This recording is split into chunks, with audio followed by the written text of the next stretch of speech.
Hi partner, golden point 6. Accumulated profits or losses. அது என்ன accumulated profits?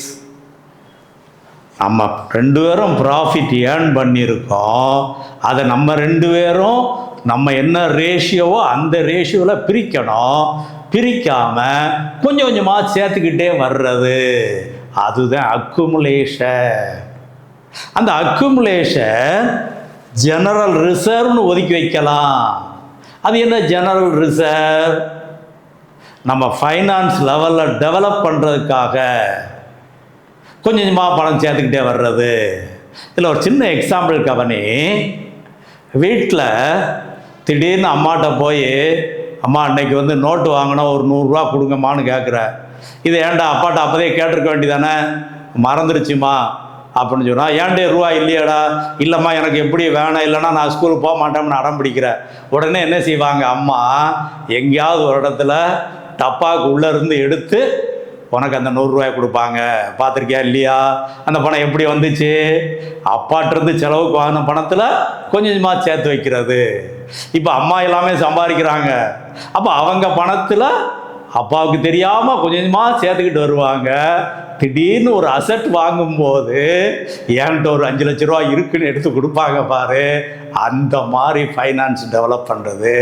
அதே போல் நம்ம பிஸ்னஸில் தெரிஞ்சே கிரியேட் பண்ணி வைக்கிறோம். That is general reserve, future financial development. அப்போ இந்த ரிசர்வ் யாருக்குரியது? நம்ம ரெண்டு பேரும் சேர்த்து வச்ச பணம் நம்ம ரெண்டு பேர்த்துக்கு தான் உரியது. அப்போ அதை transfer to old partners capital account in old ratio.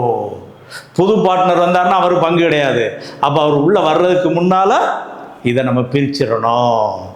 அப்போ ஜெனரல் ரிசர்வ் அக்கௌண்ட் டேட்டா to A's capital account, B's capital account பிரிச்சிட வேண்டியது. இது இல்லஸ்ட்ரேஷனில் பாரு. Right. Next employees provident fund.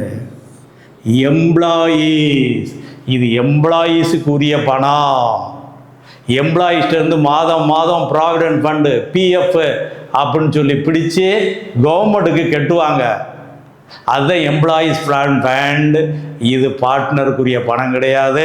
That is outsiders liability. அப்போ அது அப்படியே இருக்கணும், அதை மாற்றிடக்கூடாது. அதே போல் ப்ராஃபிட் அண்ட் லாஸ் அக்கௌண்ட். இந்த ப்ராஃபிட் அண்ட் லாஸ் அக்கௌண்ட்டை பொறுத்தளவில் லயபிலிட்டிஸில் இருக்கலாம் அல்லது அசட் சைடில் இருக்கலாம். லயபிலிட்டிஸில் இருக்குன்னா profit, that is credit balance. Liabilities எல்லாமே credit balance.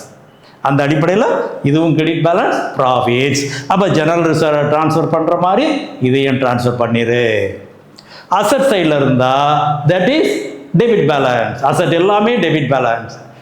Profit loss account debit பேலன்ஸ்னா டெபிட் எக்ஸஸாக இருக்குன்னா என்ன அர்த்தம்? That is loss. அப்போ லாஸ் கேபிட்டல் அக்கௌண்ட்டில் டெபிட். அப்போ லாஸ் வந்தாலும் ஓல்டு பார்ட்னர்ஸ் கேபிட்டல் அக்கௌண்ட்டுக்கு ஓல்டு ரேஷியோவில் ட்ரான்ஸ்ஃபர் பண்ணிடணும். அப்போ இதில் வரும்போது old partners capital account debit to profit and loss account. அதே போல் அட்வர்டைஸ்மெண்ட் சஸ்பென்ஸ். இது என்னது? Fictitious asset or deferred revenue expenditure. இதையும் ஓல்டு பார்ட்னர்ஸுக்கு ஓல்டு ரேஷியோவில் பிரிச்சிடணும். அப்போ இதுவும் டெபிட் பேலன்ஸ் தான். அப்போ partners capital account debit to advertisement suspense account. Advertisement சஸ்பென்ஸை க்ளோஸ் பண்ணிடுவோம். அப்போ இந்த மாதிரி ரிசர்வை அக்யூமுலேட்டட் ப்ராஃபிட்டோ லாஸோ இருந்தால் ஓல்டு பார்ட்னருக்கு ஓல்டு ரேஷியோவில் ட்ரான்ஸ்ஃபர் பண்ணிடணும்.